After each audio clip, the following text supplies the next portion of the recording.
Hi everyone, welcome to our channel Konaseema అరిసెలు. ఈరోజు మన వీడియోలో అన్ని రకాల టిఫిన్స్కి బాగుండి 2 రకాల చట్నీలు చూపిస్తున్నానండి. చాలా రుచిగా ఉంటాయి, చాలా సింపుల్గా చేసుకోవచ్చు. ఒకటి వేరుశనగగుల చట్నీ, ఇంకొకటి బొంబాయి చట్నీ. టిఫిన్ ఎలా ఉన్నా పర్వాలేదు, చట్నీ బాగుందనుకోండి ఇష్టంగా తినేస్తారు. ఇవి చేయడానికి కూడా పెద్ద టైం పట్టదు. వేరుశనగగుల చట్నీ చూద్దాం. అదే పల్లీ చట్నీ అండి.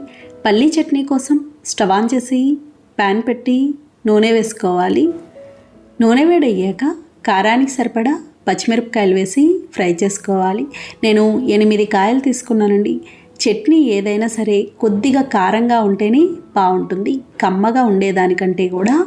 చూడండి, ఇవి ఇలా వేగినాయి కదా. ఇప్పుడు ఇవి మిక్సీ జార్లోకి తీసుకోవాలి. ఇప్పుడు అదే నూనెలో అరకప్పు వేరుశనగగుళ్ళు వేసి మీడియం ఫ్లేమ్లో దోరగా వేయించుకోవాలి. అలాగే వేరుశనగగుళ్ళు వేగడానికి పెద్ద నూనె కూడా అవసరం ఉండదు, నూనె లేకుండా కూడా వేయించుకోవచ్చు. డ్రై రోస్ట్ లాగా ఇలా కలుపుతూ ఉండాలి. సమానంగా వేగుతాయి, మాడకూడదు. మాడిని అంటే చట్నీ చేదొచ్చినట్టు ఉంటుంది. చూడండి, ఇలా వేగినాయి కదా, ఈ రంగు వస్తే సరిపోతుంది. ఇప్పుడు ఇవి మిక్సీ జార్లోకి తీసుకోవాలి. బాగా చల్లారాలి. ఇవి బాగా చల్లారనియండి. ఇప్పుడు ఇందులో అరకప్పు వేరుశనగగుళ్ళకి అరకప్పు పచ్చి కొబ్బరి ముక్కలు వేసుకోవాలి. 1/2 స్పూన్ జీలకర్ర, తగినంత ఉప్పు, కొద్దిగా చింతపండు వేసుకోవాలి. చాలా కొంచెం వేసుకోవాలి, మళ్ళీ ఎక్కువైతే చట్నీ అంతా పుల్లగా ఉన్నట్టు ఉంటుంది. ఇలా ఇవన్నీ వేసి మిక్సీ పట్టుకోవాలి. చూడండి, ఇలా మిక్సీ పట్టుకున్నాం కదా. ఇప్పుడు ఇందులో తగినన్ని నీళ్లు పోసి మెత్తగా మిక్సీ పట్టుకోవాలి. అలాగే మేము ఏ చట్నీకైనా సరే వెల్లుల్లి వేయమండి.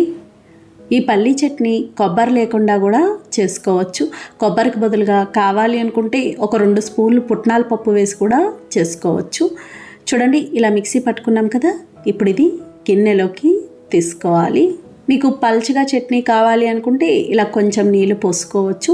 ఇప్పుడు ఈ చట్నీకి పోపు పెట్టుకుందాం. చూడండి, కొంతమంది ఇలా పల్చగా తింటారు. మీకు ఇలా వద్దు అనుకుంటే నీళ్లు తక్కువ పోసుకోవచ్చు. పోపు కోసం ప్యాన్ పెట్టి నూనె వేసుకోవాలి. నూనె వేడయ్యాక 1/2 స్పూన్ ఆవాలు, ఎండుమిర్చి చిన్న కాయలు కాబట్టి కాయల పలంగా వేసేస్తున్నానండి, లేదా ముక్కల్లా కూడా వేసుకోవచ్చు. కొద్దిగా కరివేపాకు వేసి ఫ్రై చేసుకోవాలి. ఇంకేమీ అవసరం ఉండదండి, ఇవి మాత్రం సరిపోతాయి. పోపు ఇలా వేగాక స్టవ్ ఆఫ్ చేసి చట్నీలో వేసి కలుపుకోవాలి. అలాగే మీకు ఈ చట్నీకి పోపు లేకపోయినా కూడా బాగుంటుంది, వద్దు అనుకుంటే మానేయచ్చు. పల్లీ చట్నీ తయారైంది. ఇప్పుడు బొంబాయి చట్నీ చూద్దాము. దీన్నే బొంబాయి చట్నీ, శనగపిండి చట్నీ, చింతామణి చట్నీ అని కూడా అంటారు. శనగపిండి చట్నీ కోసం 4 స్పూన్ల శనగపిండి తీసుకున్నాను. ఇందులో తగినన్ని నీళ్లు పోసి ఉండలు లేకుండా పల్చగా కలుపుకోవాలి. ఈ చట్నీ క్వాంటిటీ చాలా అవుతుందండి. పిండి కలుపుకునేటప్పుడు చూసి కలుపుకోవాలి. అంతగా మీకు తక్కువగా ఉంటే కనుక మళ్ళీ అప్పటికప్పుడు పిండి కలుపుకొని కూడా వేసుకోవచ్చు. చూడండి, ఇలా కలుపుకున్నాం కదా, ఈ విధంగా ఉండాలి. ఇప్పుడు చట్నీ కోసం స్టవ్ ఆన్ చేసి ప్యాన్ పెట్టి నూనె వేసుకోవాలి.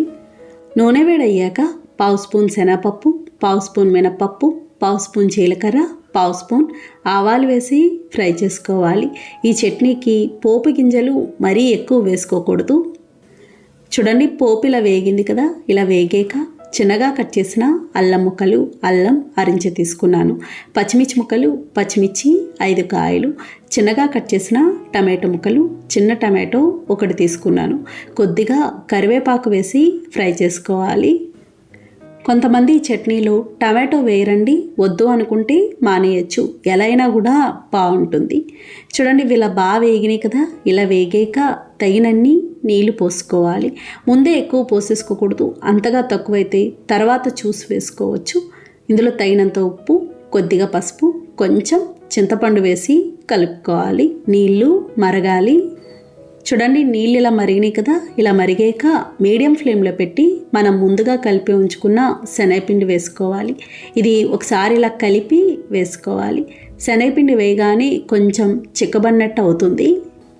మీకు బాగా గట్టిగా అనిపిస్తే కనుక కొంచెం నీళ్ళు పోసుకోవచ్చు. అలాగే బాగా పల్చగా అనిపిస్తే ఇంకొంచెం శనగపిండి కలిపి వేసుకోవచ్చు. చూడండి, ఇలా చిక్కబడింది కదా, ఈ విధంగా ఉండాలి. ఇప్పుడు స్టవ్ ఆఫ్ చేసుకోవాలి. ఇంతేనండి, శనగపిండి చట్నీ తయారైంది. ఈ చట్నీలు ఏ టిఫిన్తో అయినా తినచ్చు. అలాగే ఈ శనగపిండి చట్నీ ముఖ్యంగా దెబ్బ రొట్టెకి చాలా బాగుంటుంది. చూశారు కదా ఫ్రెండ్స్, చాలా సులభంగా తయారు చేసుకున్నాం. నచ్చిందండి వీడియో? మీకు నచ్చితే లైక్ చేయండి, షేర్ చేయండి, కామెంట్ చేయండి. Thank you for watching.